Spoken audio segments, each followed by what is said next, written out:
Hello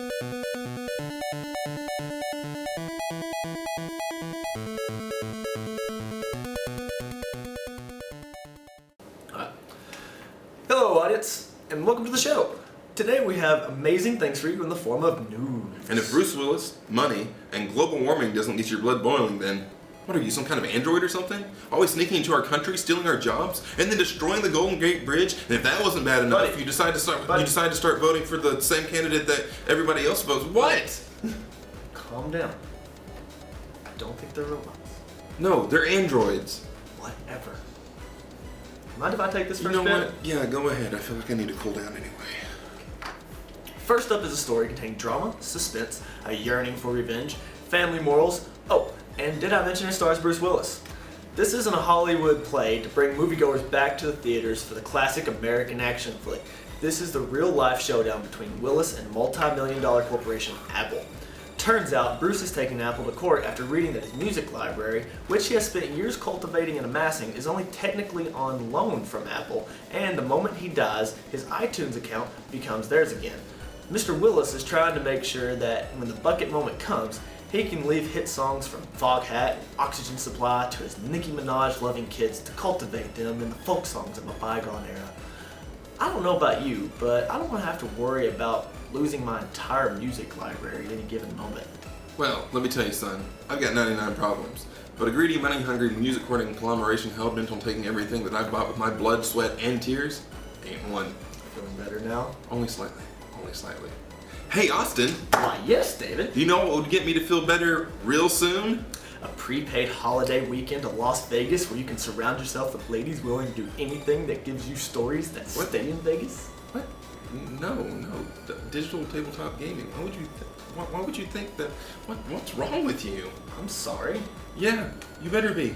Sexism is a disease. Hello, friends. Do you want to tabletop play, but you live in a small town where the only fun that can be had is sticking sharp, pointy things into unsuspecting frogs? Well, then you should check out Roll20.net. This was brought to my attention by a friend/webpage designer of this site, so it would seem mandatory for me to broadcast this, otherwise I'm fired.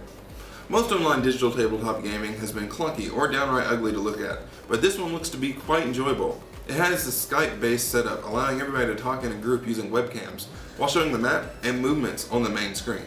I really can't tell you how excited I am by this opportunity to finally get a chance to play with some of the long-lost friends that have moved away. Oh, that's sweet. I always knew you were a big softy at heart. You're touching me again. Okay. Well, next bit of business. There are people out there that are serious about gaming, and they demand a serious competition. And Valve is just the developer to deliver that to them. This past weekend, Valve hosted a massive Defense of the Ancients 2 tourney out in California. The prize, you ask? Yes, I would like to know. Is it a skip it? Just a merely $1.6 million. That would buy a skip it. With a large amount trickling down to the second and third runner-ups. It was clear at the event that the crowd favorite to win was a Ukrainian team called Na'vi. Most people confess that it was because they spoke English and weren't Chinese RTS junkies that don't get fed unless they win.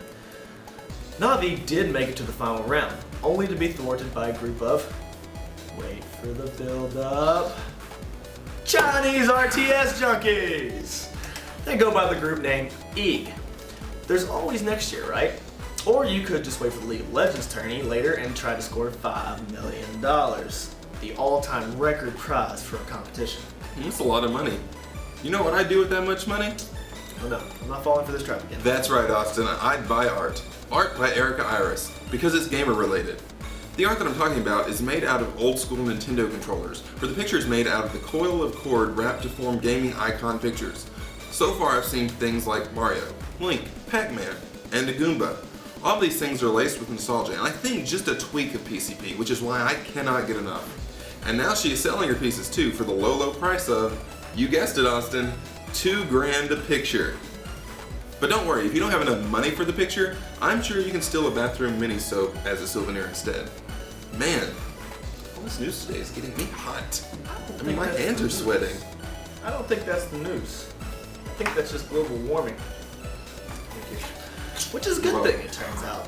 A recent study published in the magazine Proceedings of the National Academy of Science seems to think that it could lead to very positive results. People have constantly been complaining that global warming is the earmark to a mass extinction. According to this research, it could be quite the opposite. Richard Lovett and the team have brought Richard Lovett and team have brought new research that supports that a warmer climate could mean a greater biodiversity. Take it away, Austin! What do the old teams that say it spells doom for mankind think? Well, this is the old team. The only problem is it has to be controlled change because evolution doesn't happen overnight. You know what? That's not what I was raised to believe. That's not what my Pokemon games have taught me. Wrong. You were wrong, sir. Well, that's all from us here at PopNews from batteriesalsoincluded.com. I think it's time to thank some people. I think you're right. Thank you, religious zealots. I feel like you don't get enough of that. Follow us on Twitter at 2batteriesalso, or our personal accounts at David Barentine and at rooftop_climber. No. And there's a Facebook page out there. Like it. So says Zod! Night, folks!